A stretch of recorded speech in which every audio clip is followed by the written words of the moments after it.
होगा असर धीरे धीरे। तेरे हाथ पाँव में बल ना रहेगा, तेरे हाथ पाँव में बल ना रहेगा। झुकेगी तुम्हारी कमर धीरे धीरे, झुकेगी तुम्हारी कमर धीरे धीरे।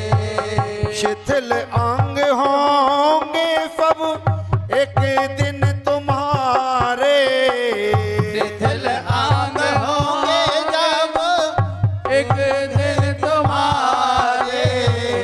तेरी मंद होगी नजर धीरे धीरे, तेरी मंद होगी नजर धीरे धीरे। बुराई से मन को तू अपने हटा ले, बुराई से मन को तू अपने हटा ले। तो बन जाए तेरा जीवन धीरे धीरे, तो बन जाए तेरा जीवन धीरे धीरे। भजन कर हरि का तू पल पल ओ प्राणी, भजन कर हरि का तो पल पल प्राणी।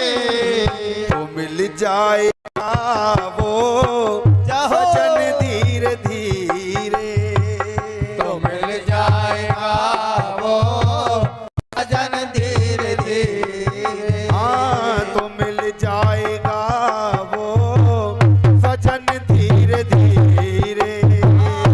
मिल जाएगा वो भजन धीरे धीरे।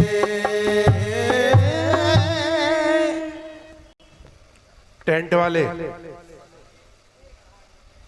सीता जी, लक्ष्मण जी और गोह को साथ लेकर श्री राम जी ने कल गंगा जी को पार किया। सीता जी ने गंगा जी से प्रार्थना करके यह आशीर्वाद प्राप्त किया कि तुम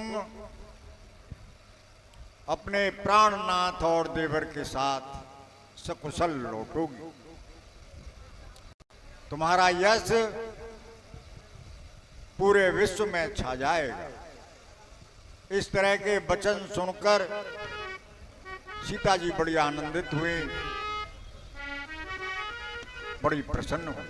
टेंट वाले कहाँ भैया? श्री राम जी ने गोह से कहा, तब प्रभु गोह करेगा। तब प्रभु गोह है कहे ओ घर जाओ, सुनत सुख मुख भा और दाहू। हे भैया निषाद राज, अब तुम अपने घर जाओ। इतना सुनते ही गोह का मुंह सूख गया। उसके हृदय में बड़ा भारी दाह उत्पन्न हुआ और बड़े दीन वचन श्री राम जी से बोला। हे रघुनाथ जी, मैं आपके साथ वन में कुछ दिन रहना चाहता हूँ और आपको वन का रास्ता दिखाना चाहता हूँ। जय बन जाए जय बन जाए रहम रागुराए, परन कोटि में करावे सुहाए।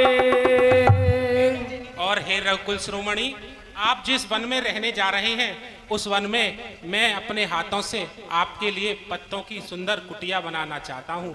फिर रघुनाथ जी, आपकी जैसी आज्ञा होगी मैं वही करूँगा। मैं आपकी दुहाई करके कहता हूँ।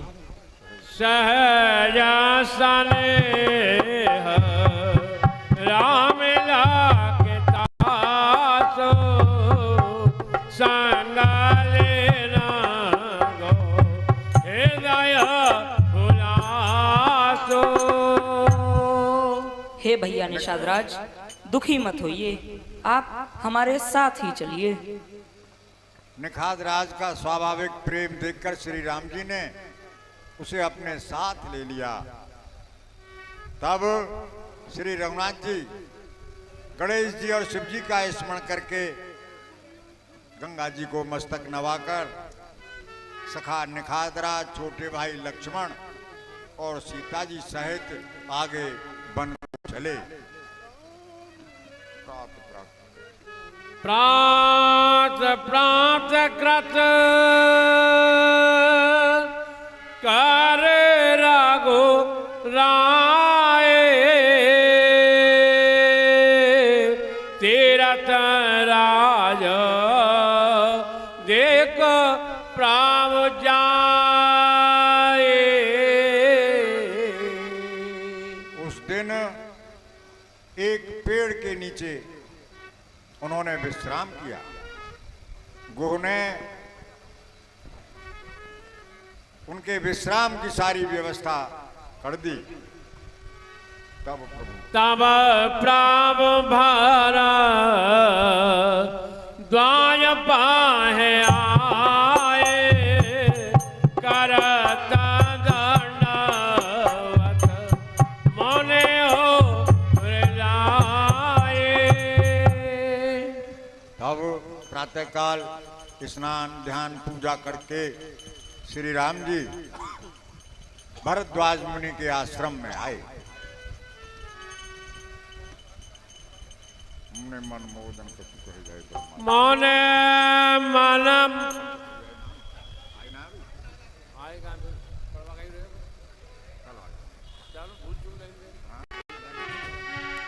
श्री राम जय राम जय जय राम जय जय राम। श्री राम जय राम जय जय राम जय जय राम। ओ श्री राम जय राम जय जय राम। श्री राम जय राम जय जय राम। श्री राम जय राम जय जय राम जय जय राम। श्री राम जय राम जय जय राम जय जय राम। सीता राम सीता राम सीता राम सीता राम सीता राम सीता राम सीता राम सीता राम सीता राम राम राम सीता राम राम राम सीता राम राम राम सीता राम राम राम सीता राम सीता राम सीता राम सीता राम सीता राम सीता राम सीता राम सीता राम सीता राम गिरिराज, प्रणाम। सीता राम सीता। आयुष्मान भव राम। आओ। श्री राम जी ने मुनिवर को प्रणाम किया। हे मुनिराज प्रणाम। आयुष्मान भव लखन। भरद्वाज मुनि ने उन्हें अपने हृदय से लगा लिया और हे राम, आप आसन पर विराजो। आसन पर विराजमान करके उनसे कुशलता पूछी। हे राम,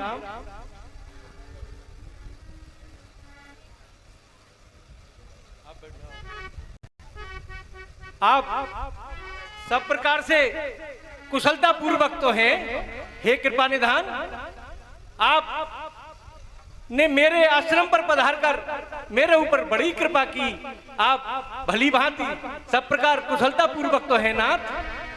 इस प्रकार कुशलता पूछकर मुनि श्रेष्ठ ने उन्हें कंद हे मूल मुनिराज, खाने को दिए। सब आप ही के चरणों की कृपा है।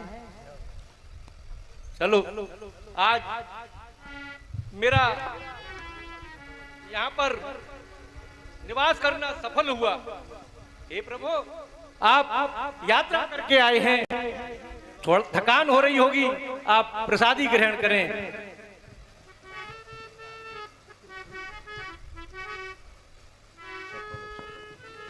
राम जय राम जय जय राम, श्री राम जय राम जय जय राम, श्री राम जय राम जय जय राम, श्री राम जय राम जय जय राम। हे कृपा धाम, आपने अपना व्यवहार किया मुझे प्रणाम करके, लेकिन मैं तो जानता हूं ना नाथ, तो मैं भी अपना व्यवहार करता हूं।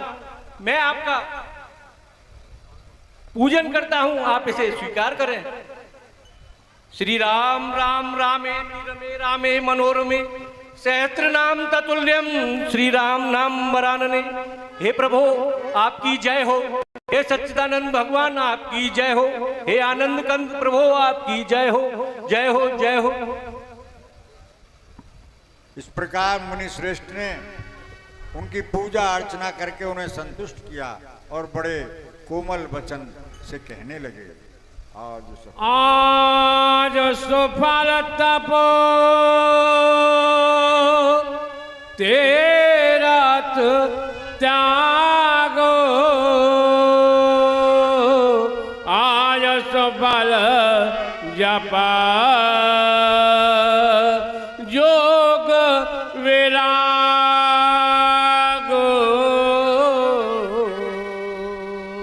हे करुणा सिंधु, आज जो आपने मेरे ऊपर करुणा की है, उसके कारण आज मेरे सब तीर्थ का रहना, विषय भोगों का त्याग करना और तपस्या करना, जप करना इत्यादि सभी पुण्य कर्मों का फल आज आपके श्री चरणों के दर्शन करके मुझे प्राप्त हो गया है।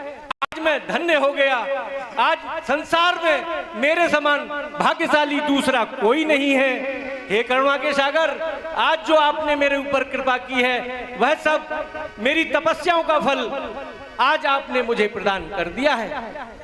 सपाल सकल शुभ सागर साजो, राम तुम है आवे लोकत आजो।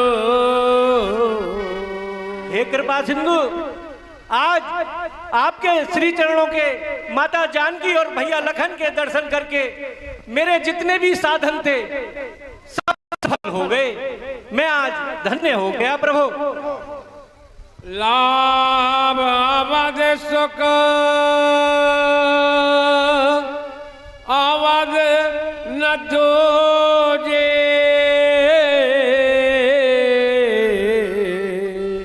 तुम्हारे दास आस सावा पूजे। मैंने जितनी भी साधना, जप, तप, यज्ञ इत्यादि दान धर्म पुण्य किए, उन सब का फल मुझे आपके दर्शन करके प्राप्त हो गया। और हे भाइयों, यदि हम कोई भी साधन करते हैं तो फल केवल धन संपत्ति प्राप्त करना नहीं होता। अगर हमने कोई साधन किया है तो उस साधन का सर्वश्रेष्ठ फल श्री राम जी के दर्शन और उनकी भक्ति को प्राप्त करना ही होता है।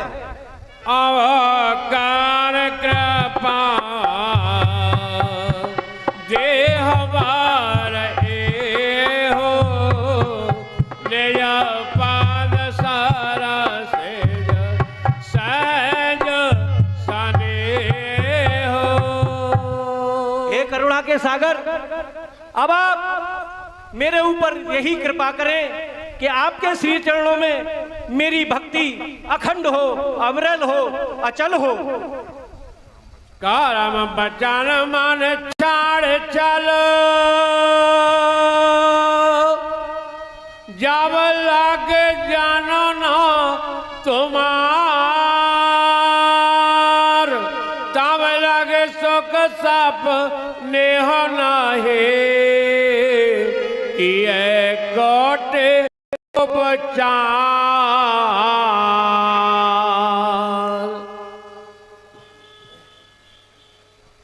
श्री राम जी मुनि के वचनों को सुनकर सकुचा गए। उनके भाव को देखकर बड़े आनंदित हुए और कहने लगे, सौ बार सब गण गान गे हो, यह तुम आदर दे हो। हे मुनिराज, जिसको आप आदर दें वही बड़ा है और वही सब गुणों का समूह है। इस प्रकार श्री राम जी के कहने से मुनि बड़े प्रसन्न हुए और उस रात वहीं उन्होंने उन्हीं के आश्रम में विश्राम किया। हे रघुनाथ, अब आप कुछ दिन यहीं मेरे आश्रम पर ही निवास करिए, जिससे कि यहाँ पर जो मुनि लोग हैं इनको भी आपका दर्शन का लाभ होगा और आगे जाके मेरा भी नाम होगा कि मैंने श्री रघुनाथ जी का कुछ समय प्राप्त किया था। तो आप यहीं विश्राम करें। श्री राम जी ने रात्रि को वहीं विश्राम किया और प्रातः काल प्रयागराज में स्नान किया। फिर मुनि को शीश नवाकर उनसे आज्ञा पाकर, हे मुनिराज प्रणाम। ठीक है हे रघुनाथ जी, आप आगे प्रस्थान करना चाहते हैं, ठीक है, आप अपनी यात्रा प्रारंभ करें। हमारा हर प्रकार से आशीष आपके साथ में है। श्री राम जी ने मुनि श्रेष्ठ से आगे वन में जाने के लिए मार्ग पूछा।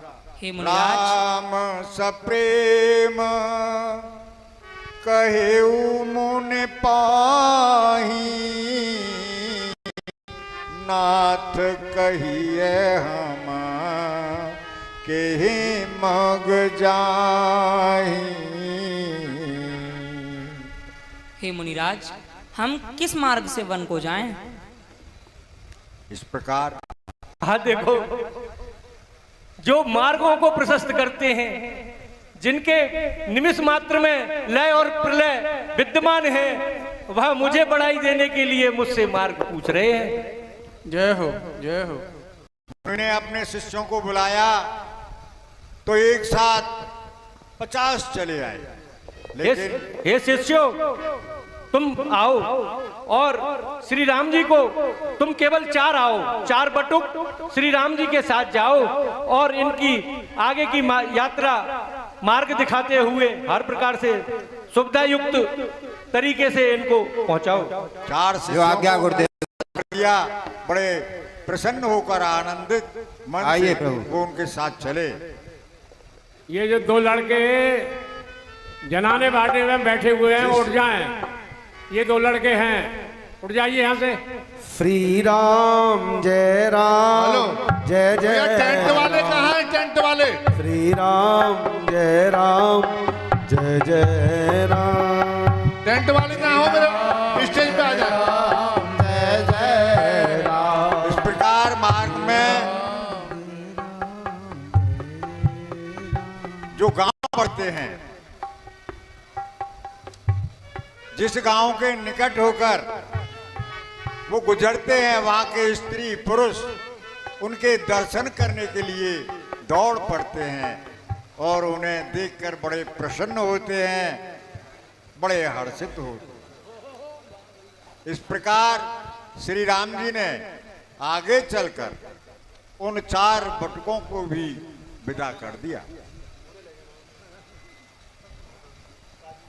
हे भाइयों, अब आप सभी जा सकते हैं।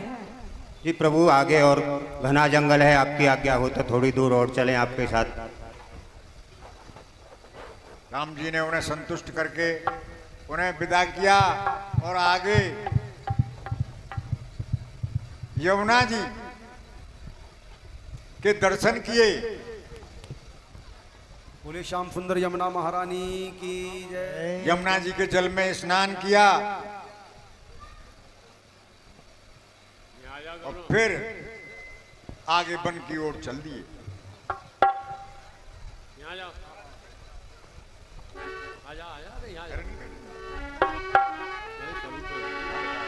श्री राम जय राम जय जय राम। श्री राम जय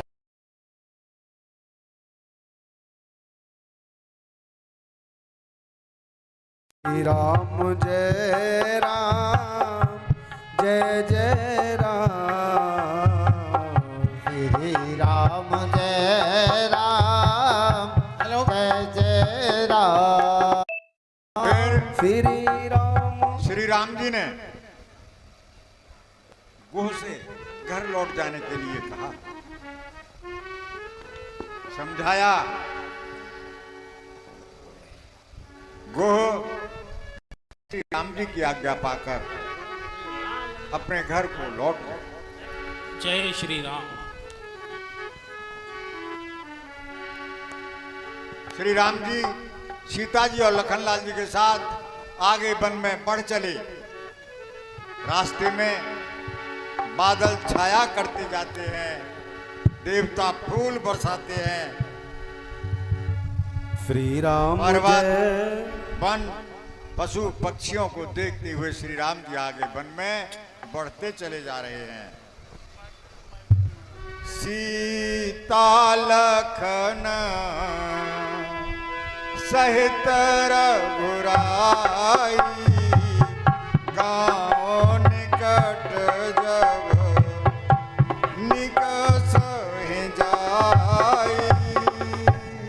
सीता और लखन लाल के साथ श्री राम जी गांव के निकट होकर जब निकलते हैं तो वहां के निवासी सब वृद्ध स्त्री पुरुष दौड़कर उनके दर्शन करते हैं। अपने घर के कामकाज को भूलकर उनको देखने के लिए चलते हैं।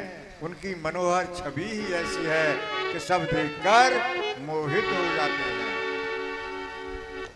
इस तरह श्री राम जी आगे चले जा रहे हैं। गांव की स्त्रियां सीता जी के पास आती हैं, लेकिन संकोच के कारण कुछ पूछ नहीं पाती। बार बार उनके पैरों में पड़ती हैं। बड़े मृदुल और कोमल वचन कहती हैं। राजकुमारी विनय हम करई,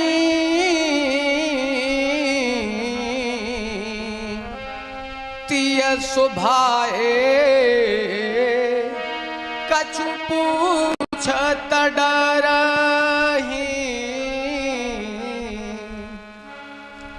देवी, हे राजकुमारी, हम आपसे कुछ पूछना चाहते हैं, परंतु क्या करें, हम स्त्री हैं, स्त्री स्वभाव है, हमें पूछने में कुछ डर लगता है। स्वामिने अभिनव क्षमा बे हमारी,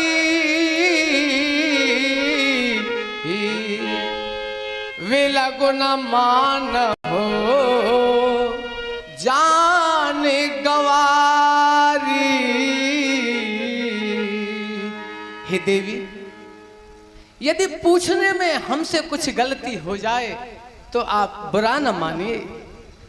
राजकुंवर दो सहज सलोने,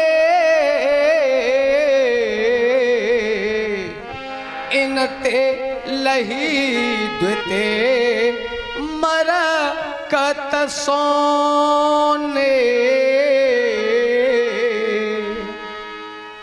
हे सुमुखी, ये दोनों राजकुमार स्वभाव से ही परम सुंदर हैं और हमें तो ऐसा लगता है कि स्वयं सोने ने, हीरा पन्ना जवाहरात ने ये चमक इन्हीं से प्राप्त की हो। अरे श्यामल गौर किशोर बर सुंदर सुषमा एन देवी सुंदर सुषमा शरद सरोवरी नाथ मुख शरद सरोरुहने।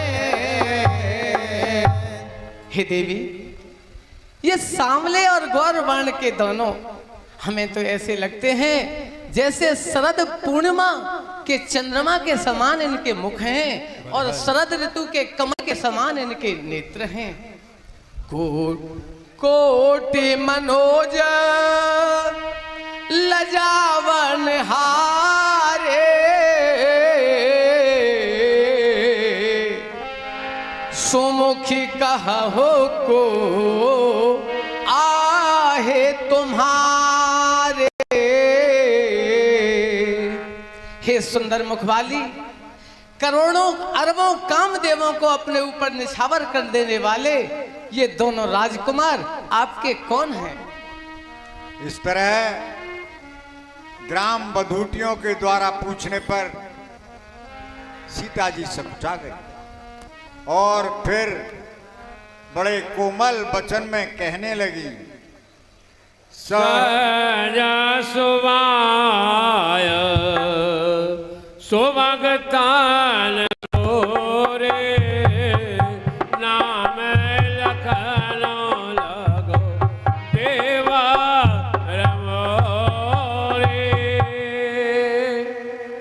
हे देवी, ये कोमल शरीर वाले और गोरे अंग वाले मेरे प्यारे देवर लक्ष्मण हैं और ये प्राणनाथ मेरे पति राम हैं।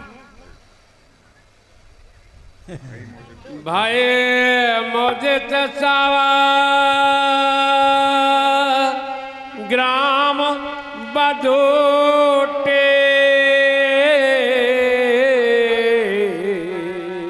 रंगन राय लाश जान लो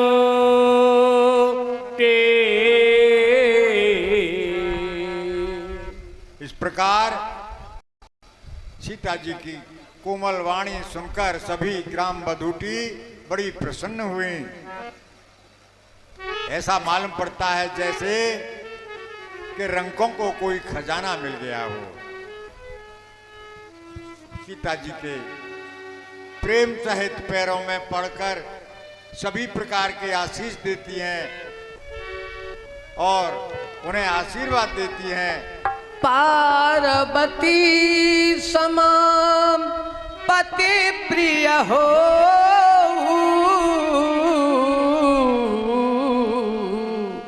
देवी न हम पर छाड़ो छोहू।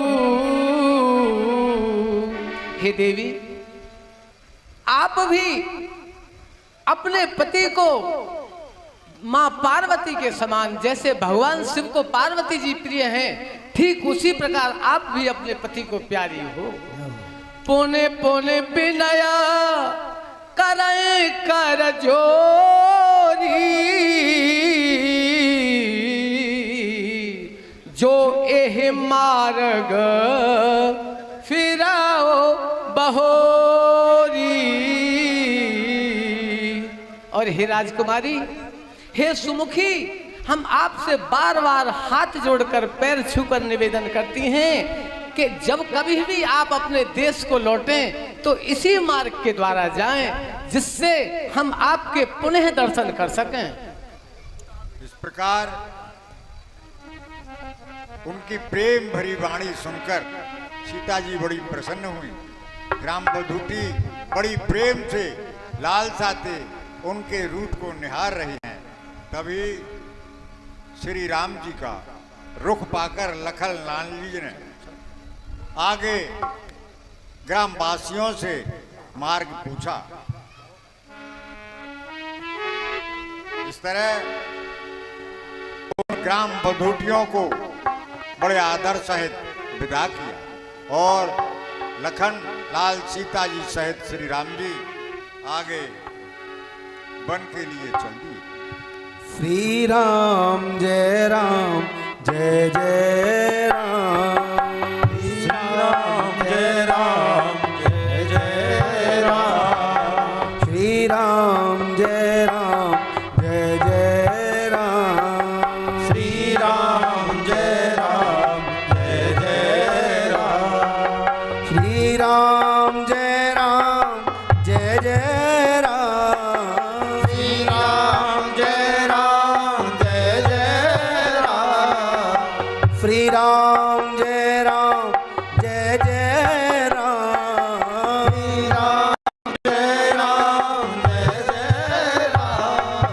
श्री राम जय जय राम, श्री राम जय जय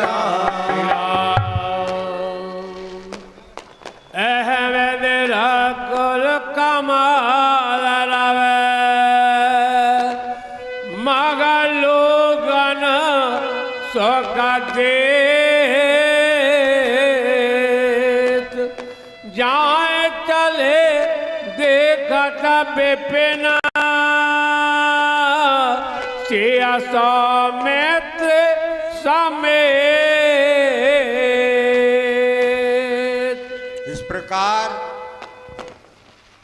रघुकुल रूपी कमल के फूल को खिलाने वाले श्री राम जी मार्ग में लोगों को सुख देते हुए सीता जी लक्ष्मण जी सहित वनों को पर्वतों को देखते हुए आगे बढ़े चले जा रहे हैं। आगे श्री राम जी हैं, पीछे लक्ष्मण जी हैं, तपस्वियों के से वेश में हैं। उनके बीच में सीता जी ऐसे सुशोभित हो रही हैं जैसे कि ब्रह्म और जीव के बीच में माया शोभित होती है। सुंदर वन, तालाब और पर्वत देखते हुए श्री रामचंद्र जी वाल्मीकि जी ऋषि के आश्रम में आए। श्री राम ने देखा कि मुनि का आश्रम बड़ा सुंदर है, जहां सुंदर पर्वत, वन और पवित्र जल है। इस सुंदर आश्रम को देखकर श्री राम जी बड़े हर्षित हुए। हे मुनिराज प्रणाम। कल्याण हो राघव, कल्याण हो।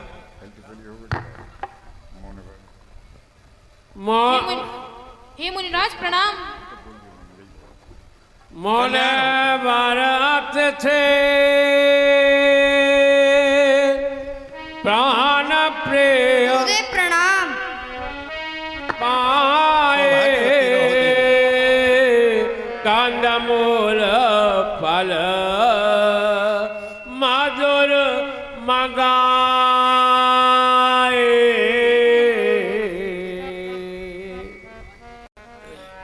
अपने प्राण प्रिय अतिथि जानकर वाल्मीकि जी ने उनका बड़ा आदर सम्मान किया, उन्हें कंदमूल फल खाने को दिए। श्री राम जी ने बड़े हर्षित होकर बड़े आनंद से उन फलों को ग्रहण किया। फिर वाल्मीकि ने उन्हें सुंदर विश्राम करने के लिए आश्रम दिखाया।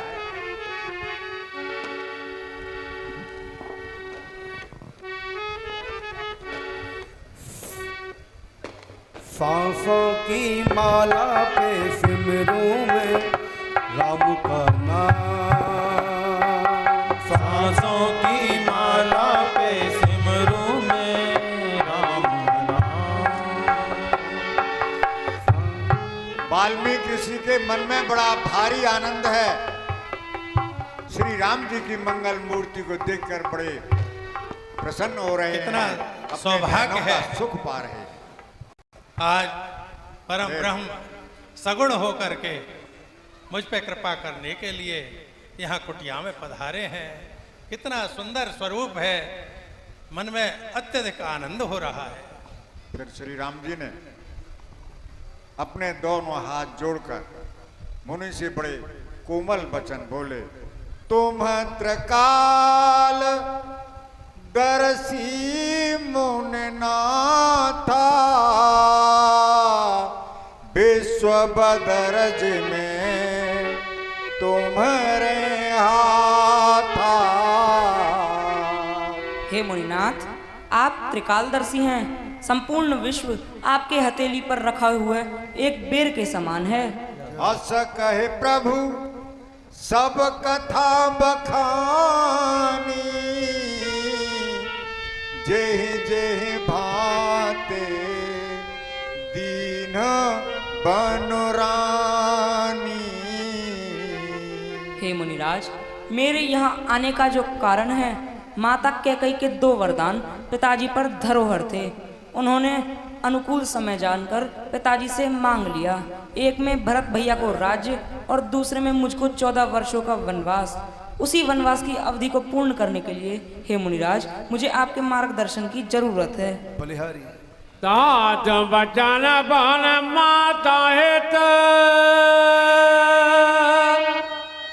भाई भरत असरा मोका दरस तुम्हारा प्रभु, सब मम पुण्य प्रभा। हे मुनिराज, पिताजी की आज्ञा का पालन, माताजी का हित और भरत जैसे धर्मात्मा स्नेही भाई को राजा होना और फिर आपके चरणों का दर्शन, यह सब मेरे पुण्यों का ही प्रभाव है। देखे पाय मुनिरा ये तुम्हारे, भाई सुकृत तव शुभ ले हमारे। हे मुनिराज, आपके चरणों के दर्शन करके मेरे सब पुण्य सफल हो गए। आवज राहुल ऐसा होई, मोने बेगो न पावे कोई। हे मुनिराज, आज्ञा दीजिए और कोई ऋषि मुनि दुख ना पाता हो। असजया जान कहिया सहठाओ, शेषा मित्र सहित जय जाओ। हे मुनिराज, आप मुझे वह स्थान बताइए जहां मैं अपने छोटे भाई लक्ष्मण और वैदेही को लेकर जा सकूं।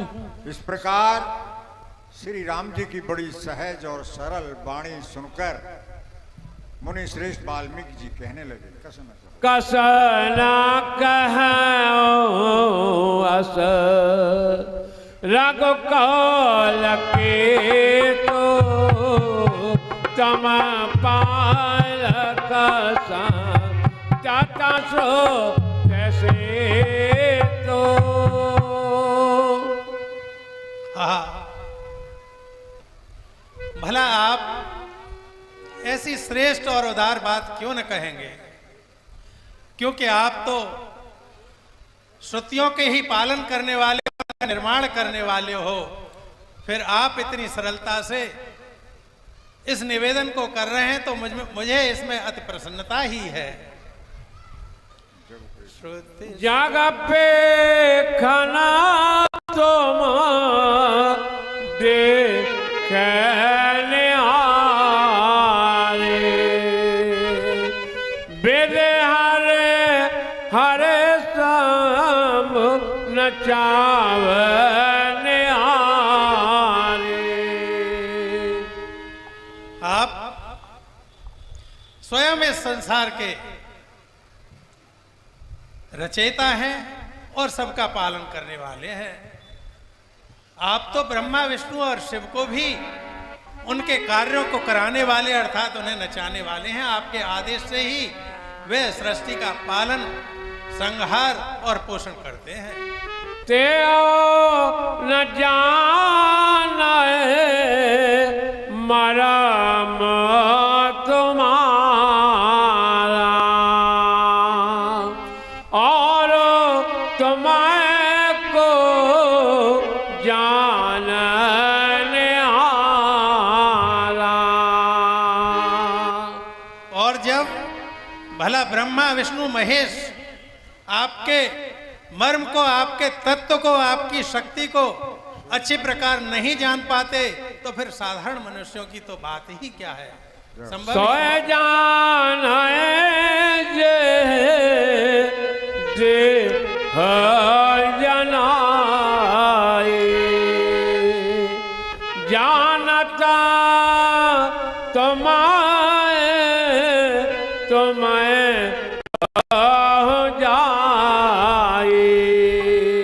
लेकिन हे राम, आपका जो स्वरूप, जो तत्व ब्रह्मा विष्णु शिव के लिए अगम्य है, दुर्लभ है, कठिन है जान पाना। यदि आपकी कृपा हो जाए तो इनमें से साधारण प्राणी भी जान सकता है, परंतु जिस पर आप कृपा करें, जिसे आप अपने स्वरूप को दिखाना चाहें, जनाना चाहें, वो अतिशीघ्र ही जान सकता है। बलिहारी पूछे मोय के रोका मैं पूछत सकुचाऊं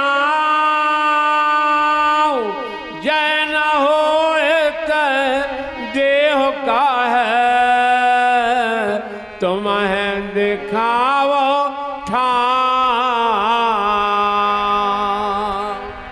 लेकिन वो जानने के बाद फिर आप जैसा ही हो जाता है, आप में ही रमण करने लगता है, उसको फिर संसार दिखाई नहीं देता। और हे राघव, जो आपने पूछा कि मैं कहाँ रहूं, तो मुझे हंसी आती है कि कोई ऐसा स्थान तो बताओ जहां आप नहीं हो। आप तो सभी जगह विद्यमान हो।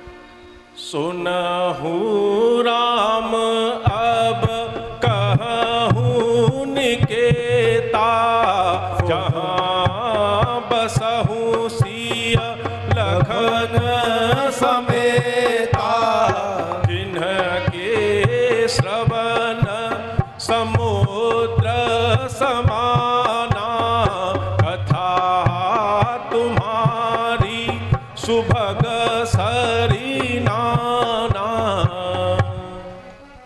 हे राम, फिर भी यदि पूछते हो तो मैं आपको वो स्थान बताता हूं जहां आप रहते हैं या आपको रहना चाहिए।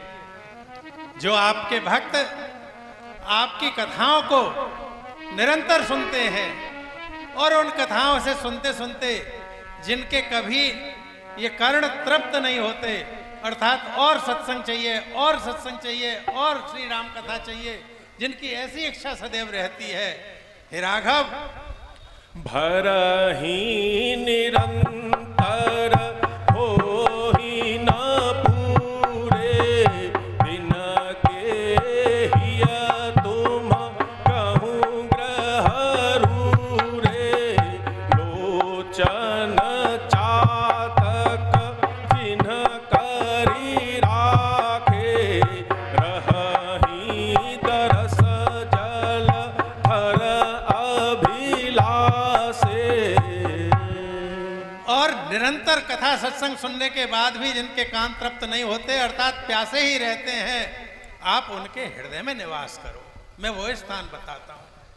और इससे अतिरिक्त अगर जानना चाहते हो कि और क्या रहूं, तो जिनके नेत्र आपकी इस स्वरूप माधुरी को देख करके कभी तृप्त नहीं होते, यानी एक लालच उनके नेत्रों में ये बना भरा रहता है कि हमारे कहीं पलक न गिर जाए और हम आपके स्वरूप से कहीं वंचित न रह जाएं। ऐसे जिनके भाव हैं, ऐसे जिनके नेत्र हैं, जो आपके दर्शन के प्यासे हैं, सो हे राघव। हाँ जी, तरपन होम करहि विधि नाना, विप्र जेवाए देहि बहुदाना। उनके नेत्रों के तारों में आप बस जाओ, अपने स्वरूप को बसा करके। वह स्थान बताता हूं। आप कहें और बताओ तो और भी सुनो कि जो अनेक प्रकार के तर्पण आदि अनुष्ठान करते हैं, देवताओं को, ऋषियों को, अपने पितरों को तृप्त करते हैं, और कोई न कोई बहाना ही ढूंढ करके, उत्सव तो उत्सव, बहाना ढूंढ करके भी जो विप्रों को अनेक प्रकार के भोजन और आभूषणों से तृप्त करते हैं, उनका सम्मान करते हैं। हे राघव, ऐसे विप्र प्रेमी, ऐसे तर्पणी पांडित्य, ऐसे आपकी गायत्री आदि का निरंतर जप करने वाले ब्राह्मणों के हृदय में आप निरंतर निवास। साहुकार मांगे कपलो रामचरण रत हो,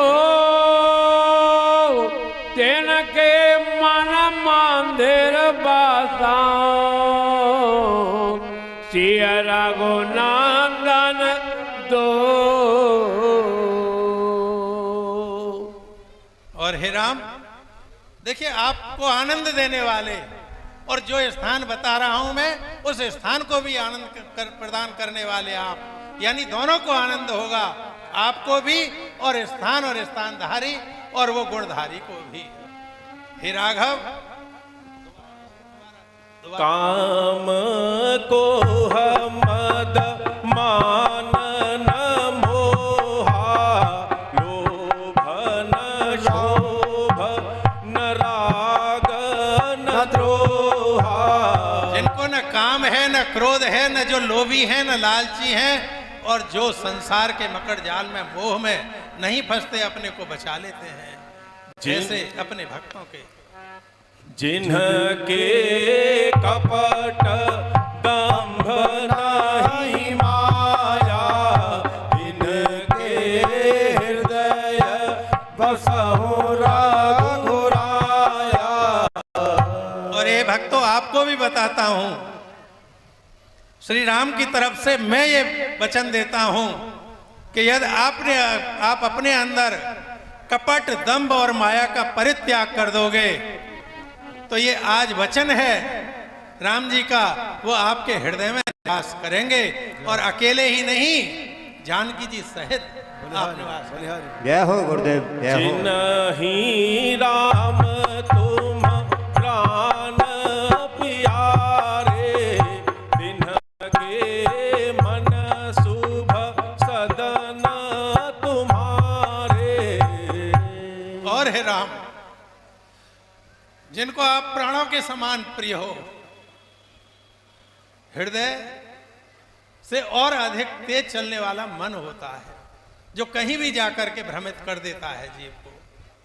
लेकिन जो आपको प्रिय हैं और जिन्हें आप ही केवल प्रिय हो, हे राघव, उनके मन में आप स्थान बना लो कि उनका मन कहीं भी जाए, आप साथ रहें। स्वामी सखा पितु मातु गुर, जिनके सब तुम तात, मन मंदिर तिनके बसो, सिय सहित दो भ्रात। हे राघव, देखो इसको तो, इस स्थान को तो गा करके ही दोबारा आनंद आ रहा है बताने में। दोबारा गाइए इसी स्थान को। स्वामी सखा पितु मातु गुर, जिनके सब तुम तात, मन मंदिर तिनके बसो, सिय सहित दो। वो बच्चे प्रार्थना में स्कूलों में भी गाते हैं, तुम ही हो माता पिता, तुम ही हो बंधु सखा, तुम ही हो साथी, तुम ही सहारे, न कोई अपना सिवा तुम्हारे। ऐसा जिनका भाव है, माता रामोच पिता रामचंद्र है, स्वामी रामोच सखा रामचंद्र है, जिसके स्वामी भी आप हैं, पिता भी आप हैं, सखा भी आप हैं, अर्थात संसार के सारे संबंध वो आपसे ही जोड़ लेते हैं। संसार के संबंधों का आनंद वो केवल आपसे जोड़ करके ले लेते हैं। ऐसे अपने प्रिय भक्तों के मन में आप भाई लक्ष्मण सहित निवास कीजिए। बलिहारी चाहे न चाहिए कबहु कछु, तुम सन सहज स्नेह, बसहु निरंतरता सुमन सो। इस प्रकार चाहिए कुछ और कुछ चाहिए ही नहीं, केवल आपसे प्रेम ही चाहिए। ऐसे सहज प्रेमियों के हृदय में आपका निवास हो, यही मैं चाहता हूँ। और आपसे कहता हूँ कि ये वायदा है इनका, ये ऐसा निवास है, कोई करके तो देखे। ये गुरुदेव मुनि श्रेष्ठ वाल्मीकि ने श्री राम जी को इस प्रकार घर बताए और मुनि श्रेष्ठ के वचन, कोमल वचन श्री राम जी को बड़े अच्छे लगे। बिना आपको भोजन परोसे जो प्रसाद ग्रहण नहीं करते, बिना आपको वस्त्र अर्पण किए हुए जो वस्त्र धारण नहीं करते, यानी इनका सब कुछ आपके लिए अर्पण है। आप ऐसे भक्तों को कभी उदास न करिए। उनके मन में, उनके हृदय में अनुज लक्ष्मण सहित और अपनी वैदेही भार्या सहित उनके हृदय में, उनके मन मस्तिष्क में, उनके स्वरूप से, उनके सुंदर नेत्रों में निवास करिए, ताकि हम उन सभी भक्तों के दर्शन करके जो आपके आनंद में आनंदित हो रहे हों, हम उन्हीं भक्तों के दर्शन करके आनंदित हो जाएं। यही मेरा निवेदन है। क्या मन सुनाओ भान कुल नायक,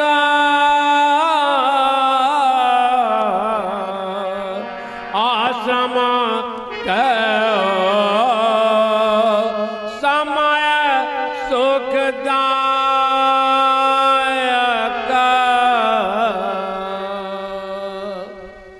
हे राघव, ये जो मैंने प्रार्थनाएं की, मुझे पूरा विश्वास है और पहले से ज्ञान भी है कि आप उनके यहाँ निवास करते ही हैं, लेकिन ये तो मैंने अपने शिष्यों के, भक्तों के, प्रेमियों के लिए इन बातों की पुनरावृत्ति कर दी कि यदि कोई हम सब में से, यहाँ बैठे हुओं में से सीख जाए इन भावों को, तो एक ही गुण पर आप रीझ जाएंगे और आपके उसके हृदय में बैठ जाएंगे, कभी नहीं निकलेंगे। लेकिन अब आप जिस माता कैकेयी की आज्ञा से आपने जो कुछ कहा, बताया, और पिता की आज्ञा से, माँ की इच्छा से आप यहाँ वन में आए हो, निश्चित रूप से मुनियों को आनंद देने के लिए, भक्तों के कल्याण के लिए आए हो, तो आपको ऐसा सुंदर स्थान बताता हूँ जहाँ आप भाई लक्ष्मण और जानकी सहित निवास कर सकते हो। चित्रकूट गिर करहु निवासु, तह तुम्हार सब भाते सुपासु। निकट ही यहां से थोड़ा बढ़ोगे आगे तो चित्रकूट नाम का पर्वत है छोटा, वहां अनेक ऋषि मुनि अपनी तपस्याओं से अपने शरीर को कसते हैं। एक टाटी घाट नाम का मंदाकिनी जो गंगा से धार निकली है, वो मंदाकिनी जो पाप रूपी बच्चों को खाने के लिए डाकिन के रूप में है, अर्थात छोटा भी पाप उत्पन्न ही नहीं होने देती, ऐसी मंदाकिनी वहां से प्रभावित हो रही हैं। और उस मंदाकिनी के किनारे पर टाटी घाट नाम का स्थान है, जहां आज भी, अब भी, इस समय भी आप देखेंगे, सभी भक्तजन देखेंगे तो वहां 150 ऋषि मुनि अपने आप को तपस्या में लीन, जिनका कोई सांसारिक से लेना देना नहीं, आपको दर्शन होंगे, मिलेंगे। तो ऐसे भक्तों को दर्शन आप वहां देंगे। और इतना ही नहीं, जो मंदाकिनी जी पधारी हैं वो अत्रि ऋषि की प्रिया अनुसुईया जी उनके तप बल से यहाँ आई हैं, तो वहां आपको अत्रि आदि मुनियों से मिलना भी होगा और अनुसुईया जी से जानकी जी का मिलन होगा। अनुसुईया नाम उनका कैसे हुआ? एक सुईया अवगुण होता है। सुईया अवगुण प्रायः हम लोगों के सबके अंदर होता है कि गुण में भी दोष का दर्शन करना, किसी की अच्छाई में भी बुराई ही तलाश करना। ये हम लोग सभी अपने मन में ऐसा ही भाव अधिकांश कलयुग से प्रभावित है रखते हैं। लेकिन अनुसुईया का नाम और अनुसुईया शब्द का जो अर्थ है वो ऐसा है कि जहां सारी बुराइयां दिख रही हों उसमें भी गुण देख लेना। बलिहारी जैसे एक साधु था, एक सामान्य व्यक्ति था, उनको मार्ग में किसी दुर्घटना से ग्रस्त कुत्ते का एक्सीडेंटल शरीर दिखाई दिया तो साधारण व्यक्ति को तो उसमें से बदबू आने लगी, लेकिन साधु को उसके सुंदर दांतों का दर्शन करे, अरे अरे भाई कितने सुंदर इसके दांत थे और ये इस दुर्घटना में चला गया। तो उस दोष मुक्त और दुर्गंध युक्त कुत्ते में भी जिसने सुंदर दांतों का दर्शन किया, ऐसे हम दोषयुक्त जीवन में दोषयुक्त लोगों से भी, व्यक्तियों से भी संपर्क करें, उनमें भी हम गुण देखने लगे। ऐसा अनुसुईया जी के नाम से, उनके स्मरण से, उनके दर्शन से ये गुण प्राप्त होता है। तो उनका वहाँ आश्रम स्थान बना हुआ है जहाँ आपको नित्य सत्संग मिलेगा और आपके दर्शन से उन सब लोगों को लाभ मिलेगा। मैं कहाँ तक चित्रकूट की महिमा कहूँ, आपके पधारने से तो वह स्वयं में अपने आप को और गौरवान्वित महसूस करेगा, उसका और गौरव बढ़ जाएगा। चित्रकूट की बहुत अमित महिमा है जिसको कह पाना मेरे लिए इतना सरल नहीं कि कम समय में कहूं, लेकिन आप जब वहां देखेंगे तो उसकी महिमा को आप आनंदित होंगे और उसकी महिमा को बढ़ाएंगे। इसलिए आप जानकी जी सहित भाई लक्ष्मण सहित सुंदर पर्णकुटी बना करके सेवक चले जाएंगे, ये पर्णकुटी बनवाएंगे, आप वहां निवास करिए और मुनियों को आनंद दीजिए। चित्रकूट की अपरमित महिमा का बखान किया। यह सुनकर श्री राम जी बड़े हर्षित हुए और मुनि को शीश नवाकर उनसे विदा मांगकर चित्रकूट आश्रम की ओर चल दिए। हे मुनिराज प्रणाम। वहां पहुंचकर मंदाकिनी कल्याण हो, गुरुदेव प्रणाम। नदी में भाग्यवती रहो पुत्री। हे मुनिराज प्रणाम। कल्याण हो लक्ष्मण। श्री राम जय राम, जय जय राम, श्री राम जय राम, जय जय राम, श्री राम जय राम, जय जय राम, श्री राम जय राम, जय जय राम, श्री राम जय राम, जय जय राम, श्री राम जय राम, जय जय राम, श्री राम जय राम, जय जय राम, श्री राम जय राम, जय जय राम। चित्रकूट पहुंचकर श्री राम जी ने लक्ष्मण जी से कहा कि कोई सुंदर स्थान देखो जहां हम कुटिया बनाकर रहें। लखनलाल जी ने सुंदर स्थान देखा और वहां घास फूस से कुटिया का निर्माण किया, जिसमें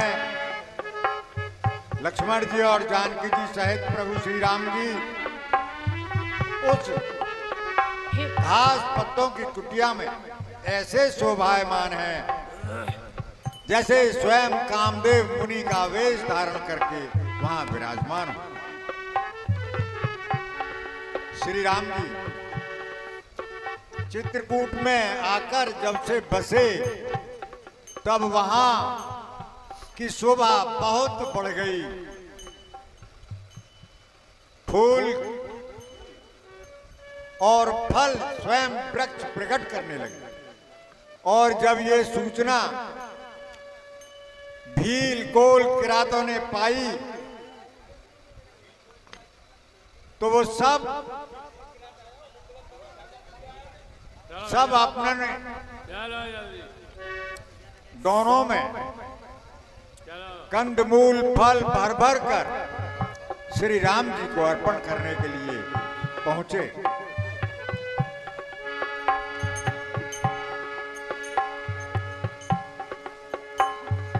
महाराज जी के चरणों में दास का प्रणाम स्वीकार हो।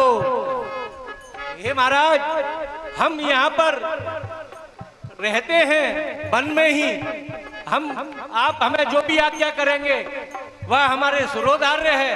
आपको किसी भी प्रकार का कष्ट ना हो और जो भी आपको आवश्यकता हो वह आप हमसे हर प्रकार कह सकते हैं। और यह जो भेंट लाए हैं हमारे छोटे भाई, इनको आप स्वीकार कर लें। कंदमूल फलों, जो भी भेंट वो कंदमूल फल की लाए हैं, ठीक है भैया, उनको श्री राम जी के आगे रखकर विनती करते हैं, प्रभु आप इसे जो भी आज्ञा होगी हम तुम्ही से कहेंगे। और कहते हैं कोल किरात के हम सब प्रकार से आपकी सेवा करेंगे। हमारे यहाँ के वन पर्वत और कंदराएं सब देखी हुई हैं। हे प्रभु, हमने सब रास्ता देखा हुआ है। हम आपको रास्ता का भान कराते चलेंगे। इस प्रकार कोल किरात श्री राम जी से विनती करके उन्हें भेंट देकर बड़े हर्षित हुए, बड़े प्रसन्न हुए। श्री राम जी ने उन्हें बड़ा सम्मान दिया और उनको सम्मान सहित विदा किया। श्री राम जय राम जय जय राम। श्री राम जय राम जय जय राम। श्री राम जय। श्री राम लखन और सीता सहित उस पर्णकुटी में निवास कर रहे हैं। इस प्रकार चित्रकूट में रहकर सबको आनंद देते। उधर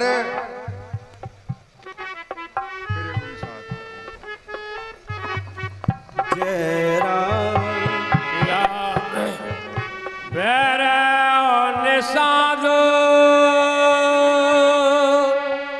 प्रभु है पहुँचाए सच वसायत रथ देख से आए। श्री राम को पहुंचा कर निखादराज जब लौटा तब उसने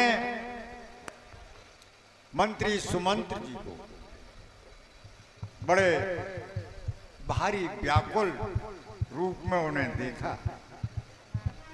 इस तरह विकल और दुखी सुमंत्र जी को देखकर निखादराज बड़े दुखी हुए। उनके विषाद को कहा नहीं जा सकता। हे सुमंत, देख दक्षिण देशे आया है नाहे जानो बेनो पंख बेअग आकुलाए। निषादराज ने देखा कि रथ में जुड़े हुए घोड़े निहनाते हैं, बार बार पीछे की ओर देखते हैं, न वो घास चरते हैं न पानी पीते हैं। इस तरह उनकी व्याकुल दशा देखकर निषादराज बड़े दुखी हुए और धीरज धरकर कहने लगे, धर धीरज तव कहे निषाद अब सुमंत पर हरौ निषाद। हे सुमंत जी, आप विषाद को त्याग दीजिए। आप तो पंडित हैं और परमार्थ को जानने वाले हैं, इसलिए हे सुमंत जी, विधाता को अपने प्रतिकूल समझकर हृदय में धैर्य धारण कीजिए। इस प्रकार अपनी कोमल वाणी से भांत भांत की कथाएं कहकर सुमंत जी को समझाया और बलपूर्वक बरबस उन्हें रथ में बिठाकर विदा कर दिया। उधर सोच सुमंत्र सोच सुमंत्र विकल दुख दीना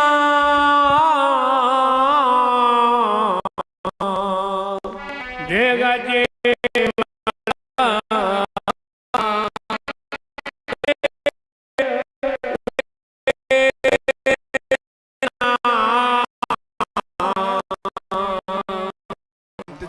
सुमंत, बिना श्री रघुनाथ जी के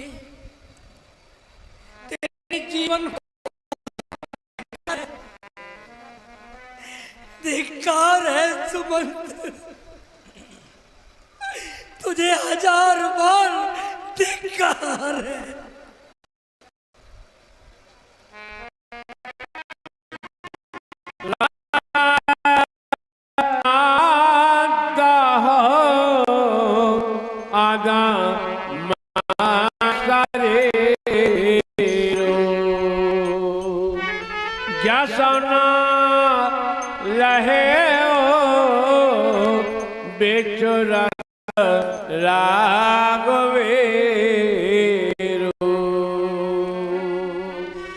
तुझे ये अच्छी तरह पता है कि तेरा ये अधम शरीर अब रहेगा तो है नहीं, लेकिन अब आगे तू में जुड़ते समय इन प्राणों को दुनिया में यश क्यों नहीं गवा लिया? अरे सुमंत, भय अजस अघ भाजन प्राणा कवन हेतु नहीं करत पयाना।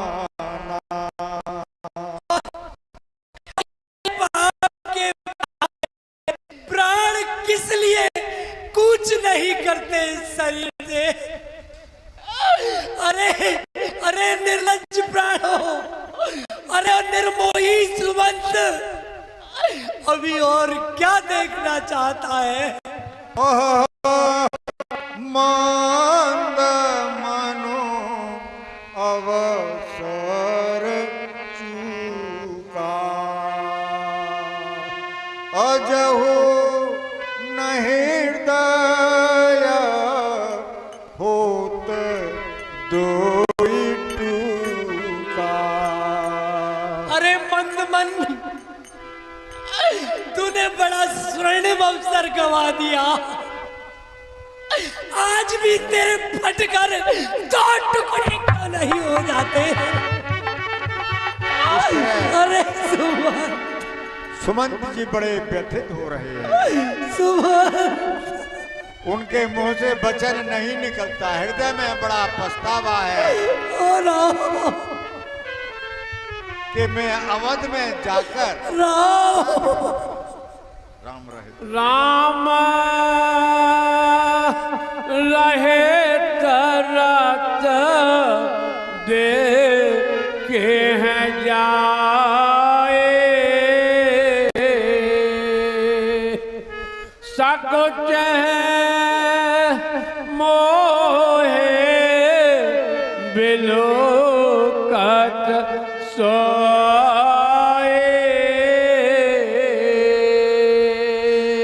नर नार अयोध्या नगरी के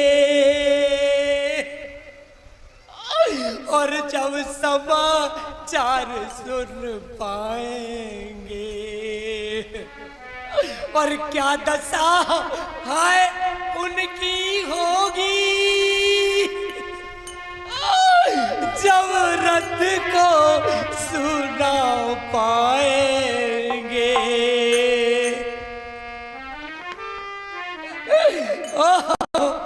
जब अयोध्या नगरी के नर नारी ये सुनेंगे कि सुमंत रथ लेकर वापस आ गया है और आकर जब इस रथ को सूना देखेंगे तो उनकी क्या दशा होगी। अरे अब आगे सुमंत तू उनसे क्या कहेगा। धाय फूटे मोए जब बेकल नगर नर नार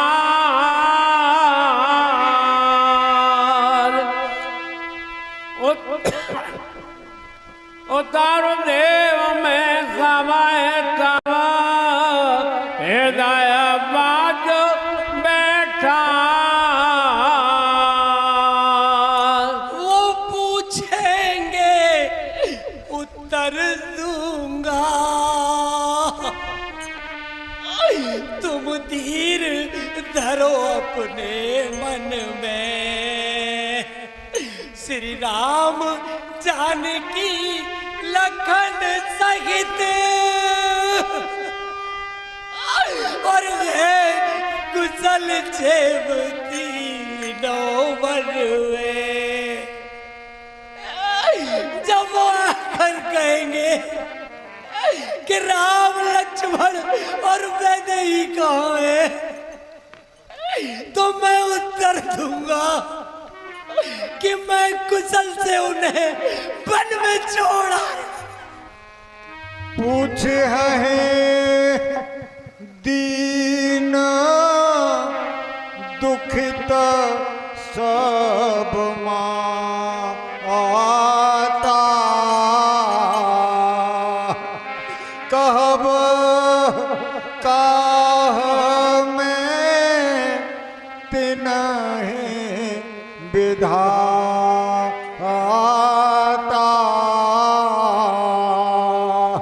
जब दीन दुखी तीनों माता पूछेंगी कुशल छेब मुझसे तो उत्तर उनको क्या दूंगा। अरे दुर्भागी अपने इस मुख से पूछे जब है लखन में तारी कहे हूँ कवन संदेश सुखारी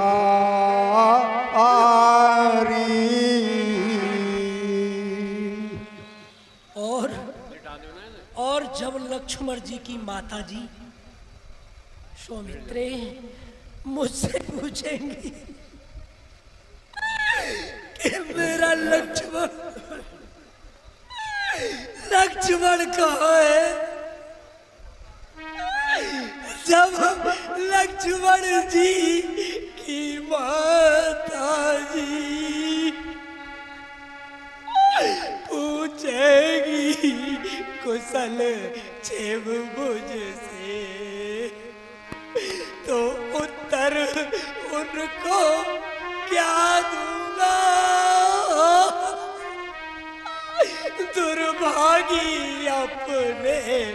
इस मुख से अलब्याही गैया के समान कौशल्या दौड़ी आएंगी, अरे धुन लेंगी रो रो सर अपना, रोएगी और पिप्याएगी। कौशल्या कौशल्या जो अलब्याही गैया की तरह से बछड़े की याद करके दौड़ी दौड़ी आएगी, तो मैं उन्हें क्या कह के संतुष्ट करूं? पूछे जब है राव दुख दीना, जीवनो जासु रघुनाथ अधीना।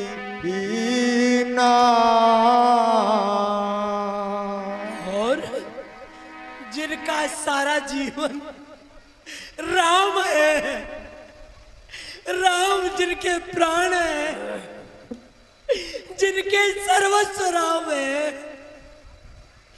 ऐसे चक्रवर्ती सम्राट जब पूछेंगे तो मैं उनसे क्या कहूंगा? श्री राम लखन और मैं देखी, उनकी आंखों के तारे हैं। क्या कहकर मैं समझाऊंगा? ना जो से उन्होंने पाले हैं, क्या कहूंगा उनसे? देहा उतारो कौन मोहलाई,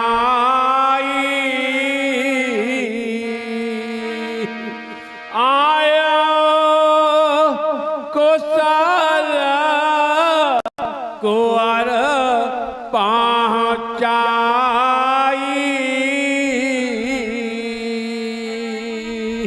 कौन से मुख से उनसे मैं कहूंगा कि तीनों कुंवारों को कुशल से वन में छोड़ आया हूं। वो पूछेंगे उत्तर दूंगा। अरे तुम धीर धरो अपने मन में, और श्री राम जानकी लखन सहित है कुशल चेवती नो बन में।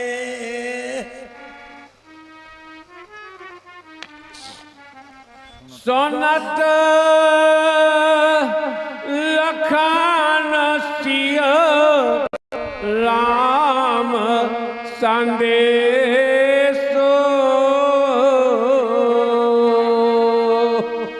तनल जिम तनो पारे हरा है नरेशो।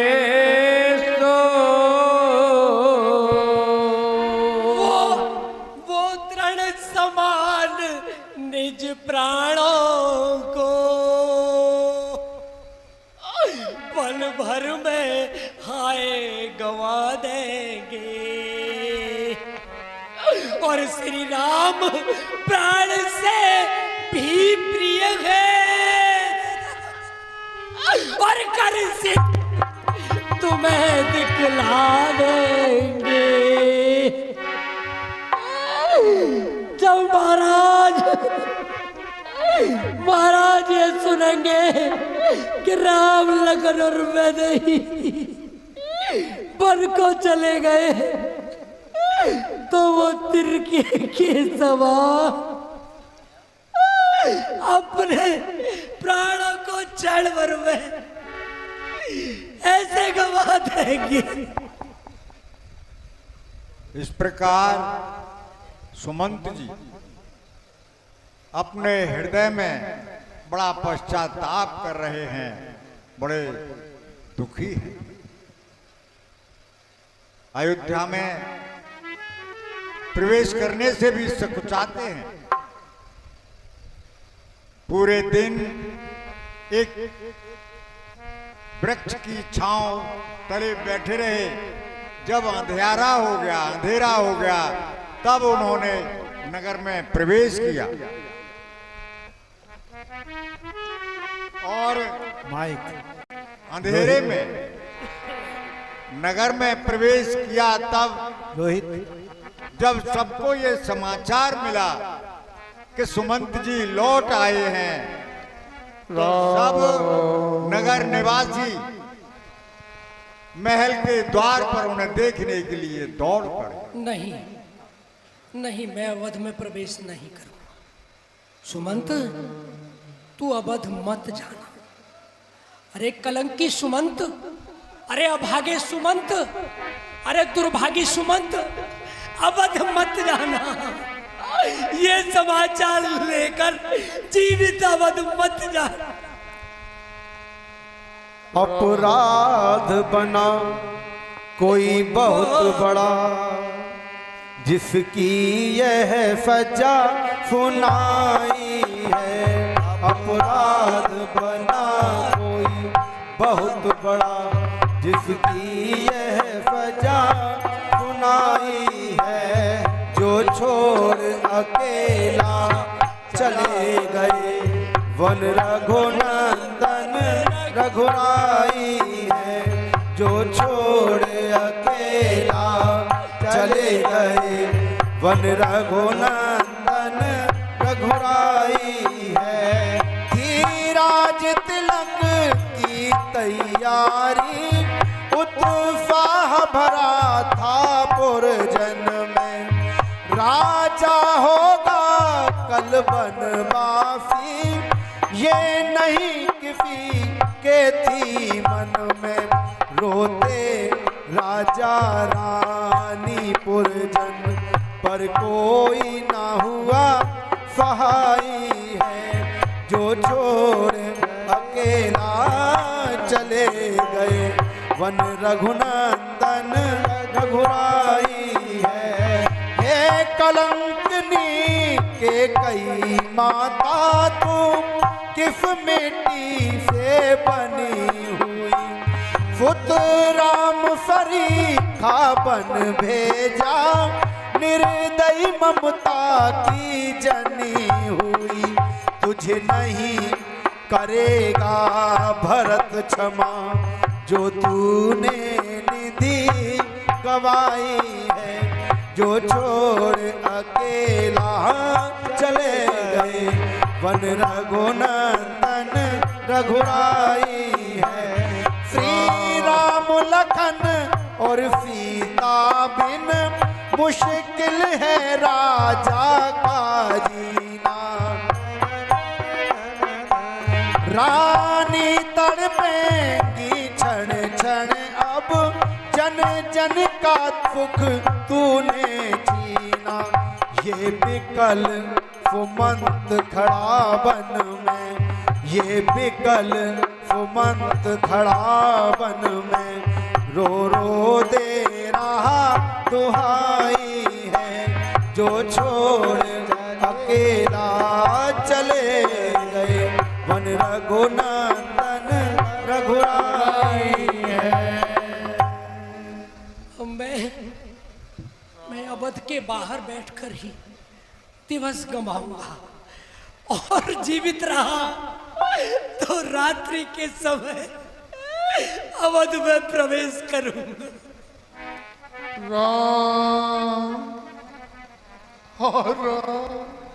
सुमंत जी ने अंधेरे में अयोध्या में प्रवेश। हाँ, अब तो मुझे कोई नहीं देखेगा, अंधियारा हो गया। अरे सुमंत, जब गया था तो कितनी चहल पहल थी।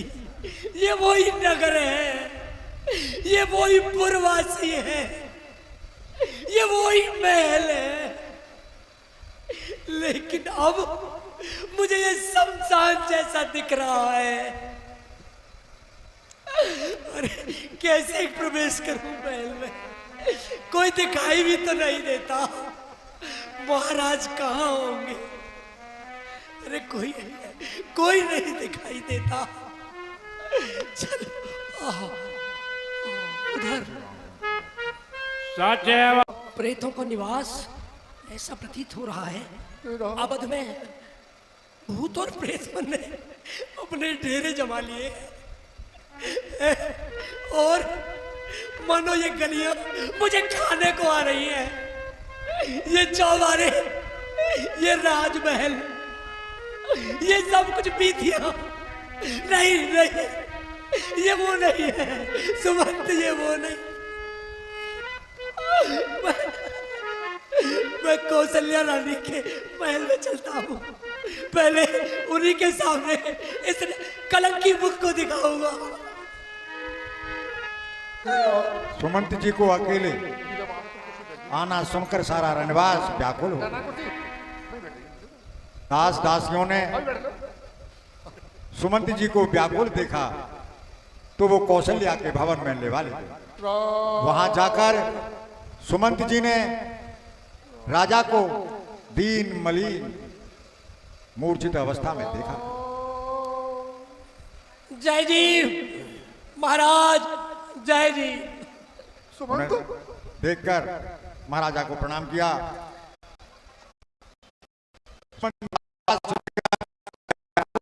जी महाराज भैया आ गए। पूछने लगे कि राम कहाँ है? तुम्हारे साथ को गए थे और कि बंद दिखा करके वापस ले आना। तो कहाँ है, मुझे दिखाओ, दिखा भैया हम कहाँ हैं?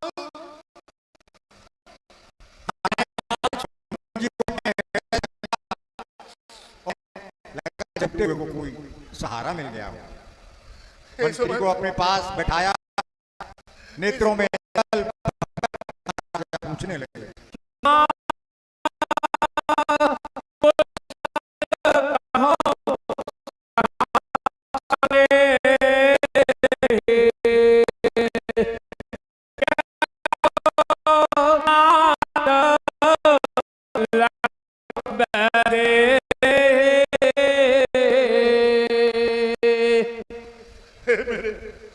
परम स्नेही, मेरे परम मित्र रे, मुझे राम लक्ष्मण और वैदेही का संदेश तो सुनाओ।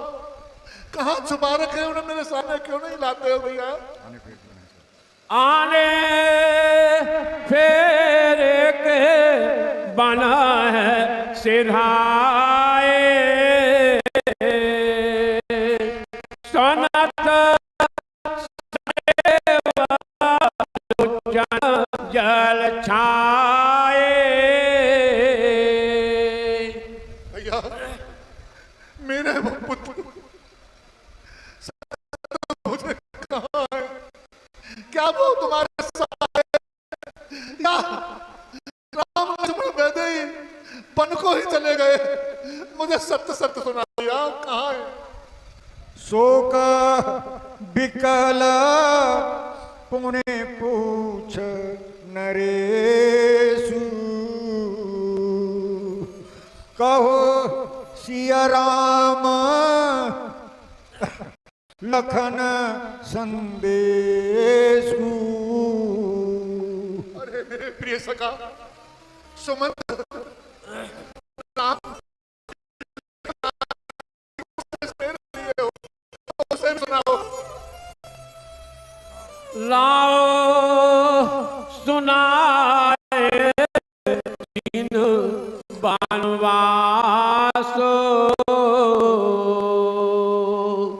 सोने भया हो न हरासो। मेरे सखा, मुझ पर जीवन में बड़ी भूल हुई। देखो, मैंने अपने ज्येष्ठ पुत्र को बिना मांगे ही राज दे दिया। उसकी कोई इच्छा नहीं थी और राज देने के थोड़ी देर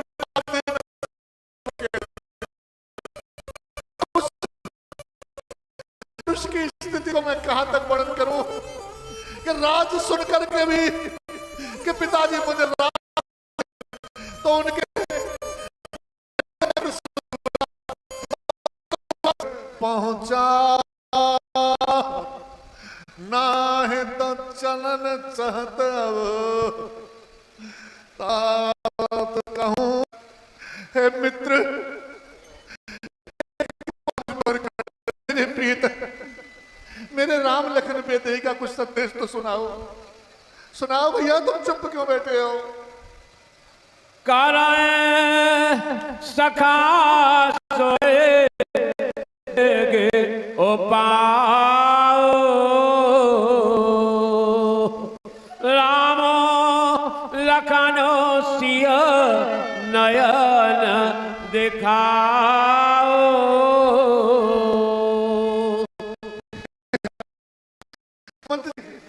अब आप वो ही उपाय कीजिए जिससे मैं अपने नैनों से अपने आंखों के सामने धीरज विवेक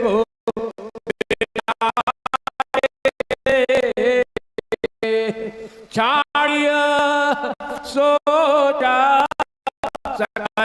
हितकारी। ये सब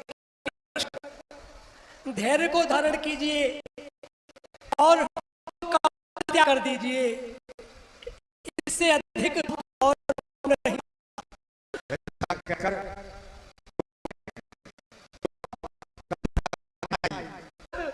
पिताजी को मेरा कोटानुकोट दंडवत प्रणाम कहना, उनके चरण पकड़कर उनसे कहना कि वो मेरी चिंता बिल्कुल न करें। मैं समय अवधि पूर्ण होने के उपरांत सकुशल वापस आकर उनके श्री चरणों में प्रणाम करूंगा। और मुझसे ये भी कहा था कि गुरुजी से कहना कि वो भरत को इस प्रकार का उपदेश दें ताकि भरत को कोई राजमद ना आवे। तीनों माताओं को समान मानकर भरत उनकी सेवा करे और पिताजी का पूरा ध्यान रखे। सुमंत जी, मेरा सच्चा हितकारी, मेरा सच्चा हितैषी अवध में वो ही होगा जो महाराज को सुखी और प्रसन्न रखेगा।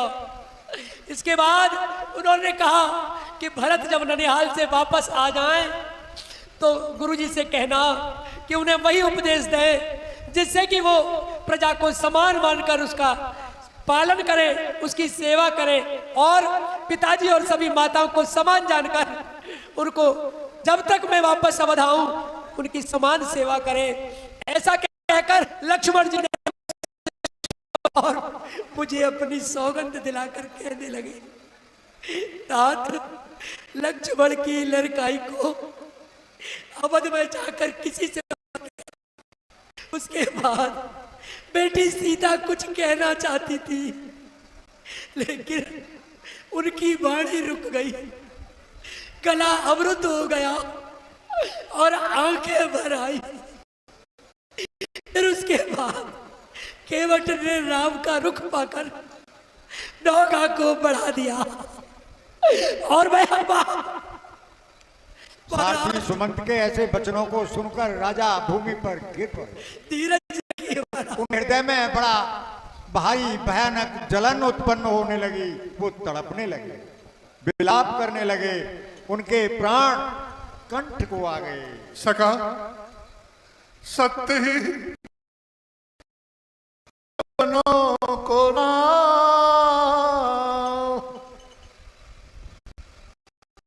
जब राम रखना, सीता भी गई साथ ही में। जब राम गया लखन गया, सीता भी गई साथ ही में। तन गया प्राण भी चला गया, आशा भी गई साथ ही में। ए सखा तड़फड़ा चुके हैं बहुत तेरे, इस जग जंजाल में फंस कर। ए सखा तड़फड़ा चुके हैं बहुत तेरे हम, इस संसार चक्र में फंस कर हम। डूबे हैं सर से पांव तलक, संसार सिंध में धस कर हम। तो उन्हें समझाने लगे, कहने लगे, हे नाथ धीरज धरिए। हे नाथ धीरज धरिए। आप तो इस अयोध्या रूपी समंदर में केवट हैं, और यह अयोध्या इस पूर्वासी सभी इस नाव में सवार हैं स्वामी, और आप केवट हारे हैं। कौशल्या के बड़े कोमल वचन जब राजा ने सुने, अगर हे नाथ अगर आप इस तरीके से टूट जाएंगे तो यह कुटुंबी परिवार जो यात्री रूपी इस जहाज में सवार है वो सब डूब जाएंगे स्वामी। कौशल्या, हाँ ना, तुम सत्य कह रही हो, परंतु मैं धीरज कैसे रखूं? अपराध बोध को नहीं, मैं अब जीवित रहूंगा तो एक इतिहास मुझको कस रहा है। तो मैं अपने इस बीते हुए कल की एक कथा तुझे सुनाता हूँ। सुन, यही मेरे पापों का परिणाम है जो आज मुझे ये दिशा देखनी पड़ रही है। मेरे समय वो मेरा किया हुआ कृत मेरे सामने आ रहा है। तो तुम लोग मुझ पर एक अपराध हुआ था, उस अपराध बोध का ही एक कारण है जो आज मेरी ये दुर्दशा हो रही है, जो आज मेरी अयोध्या उजड़ गई, आज मेरा सब कुछ उजड़ गया और मेरे प्राण भी नजदीक हैं। परंतु इतिहास को सुन ले, शायद मैं उससे मुक्ति पा सकूं। श्रवण कुमार के माता पिता अंधे तपस्वियों का साथ महाराज को याद आ गया और वो कौशल्या जी को सुनाने लगे। कौशल्या, हाँ महाराज, एक समय की बात ध्यान दो, सुनो कौशला, ध्यान से सुनना। मैं युवा अवस्था में था शिकार का उन दिनों मुझे बहुत हौसला, मुझे शिकार का बहुत होश था। मैं शिकार में बड़ा निपुण था क्योंकि मेरे पास में शब्द भेदी दक्षता थी। मैं शब्द भेदी बाण चलाना चाहता था कि शब्द भेदी दक्षता वो भी आप हो गई। क्या था कौशला? सब वन मध्य भटका, आंदोलित थी नीरव बन की गहन गुथा।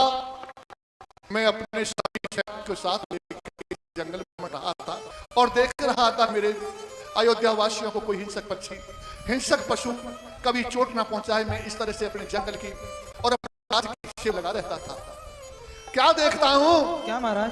उस गहन जंगल में कवहू हूं तुरंत। मैंने उसका पीछा किया और पीछा करते करते शाम हो गई कि सीता हिरण मात दशरथ की हो गई। फिर सूर्य हुए अस्त और चांदनी रात हो गई। जब चांदनी रात हो गई, अयोध्या भी दूर थी, तो सरयू तट के समीप ही मैंने अपनी सेना के साथ में निवास किया। तो मध्य रात्रि के समय में सुनता हूं सरयू के अंदर, क्या इस सरयू के अंदर लगा कुछ ऐसा, पानी में घुस नीर पी रहा हो मृग जैसा। फिर क्या था? क्या? मैं दिन भर का परेशान था, उस पर मुझे क्रोध भी था। मैंने संधान किया, सरमन तीर। मैंने जैसे ही तीर का संधान किया, वह तीर